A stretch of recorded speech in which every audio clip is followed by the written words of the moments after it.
মুখ্যমন্ত্ৰী হিমন্ত বিশ্ব শৰ্মা ডাঙৰীয়া কৰি আছে, কিন্তু বিটিআৰ অঞ্চলত দুটা আঞ্চলিক দল আজি তাৰিখত নিমাত।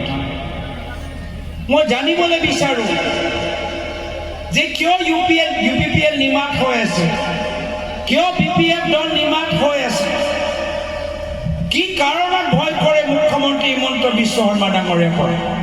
হিমন্ত বিশ্ব শৰ্মা ডাঙৰীয়াৰ বিৰুদ্ধে এটা কথা কোৱা তেওঁলোকৰ সাহস আজি তাৰিখত মই দেখা পোৱা নাই। কিয়?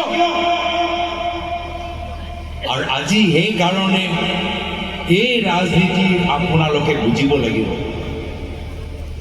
যে ক্ষমতাৰ কাৰণে কিছু দল বিজেপিৰ লগত মিলিব পাৰে, ক্ষমতাৰ কাৰণে EM হোৱাৰ কাৰণে, গাড়ীৰ ওপৰত লাইট লগাবলৈ কাৰণে, হোটেল খুলিবলৈ কাৰণে কিছু দল হিমন্ত বিশ্ব শৰ্মা ডাঙৰীয়া আখৰে আখৰে যি নিৰ্দেশ দিয়ে সেইখিনি পালন কৰিবলৈ সাজু হৈ আছে।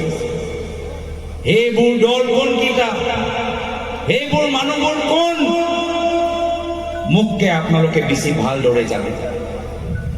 সেইকাৰণে আজি তাৰিখত আপোনালোকে চাই আছে যে মুখ্যমন্ত্ৰী হিমন্ত বিশ্ব শৰ্মা ডাঙৰীয়া মুখত মাত্ৰ কংগ্ৰেছ কংগ্ৰেছ কংগ্ৰেছ, কংগ্ৰেছৰ বাহিৰে তেওঁ কাকো ভয় নকৰে।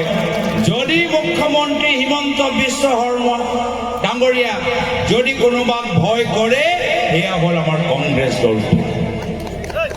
আৰু সেইকাৰণে আপোনালোকক অনুৰোধ জনাইছোঁ কি যদি আপোনালোকে নিজৰ ভৱিষ্যত নিৰাপত্তা বিচাৰে, যদি শান্তি বিচাৰে, যদি সম্প্ৰীতি বিচাৰে, তেতিয়া আপোনালোকৰ সন্মুখত এটাহে বিকল্প, ভাৰতীয় জাতীয় কংগ্ৰেছ দল।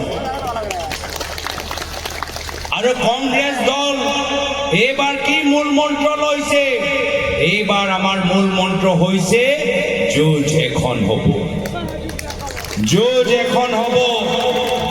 আৰু সেই একে মূল মন্ত্ৰ লৈ আজি বিটিআৰ নিৰ্বাচনত প্ৰতিটো সমষ্টিত আমি প্ৰাৰ্থী দিবলৈ আগবাঢ়ি গৈছোঁ। যুঁজ এখন হ'ব, কিন্তু এইবাৰ যুঁজ অসমৰ জনসাধাৰণে আজি তেওঁলোকে যুঁজিব। কিয়? যে অসমৰ জনসাধাৰণ এজন অহংকাৰী ৰজা নিবিচাৰে, অসমৰ জনসাধাৰণ নিজৰ মাজত সংঘাত নিবিচাৰে। আজি অসমৰ জনসাধাৰণ সজাগ আৰু সচেতন হৈছে।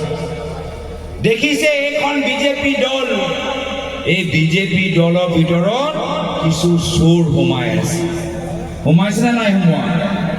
এই বিজেপি দলৰ ভিতৰত কিছু চোৰ সোমাই আছে। কোনকেইটা চোৰ? আহক এটা এটাকৈ আমি গণনা কৰোঁ। প্ৰথমত আমি গম পালোঁ গৰু চোৰ সোমাই আছে, বহুত নানান ধৰণৰ চোৰ সোমাই আছে। অসমৰ ৰাইজে ধৰিলে যে বিজেপি দলৰ ভিতৰত গৰু চোৰ সোমাই আছে।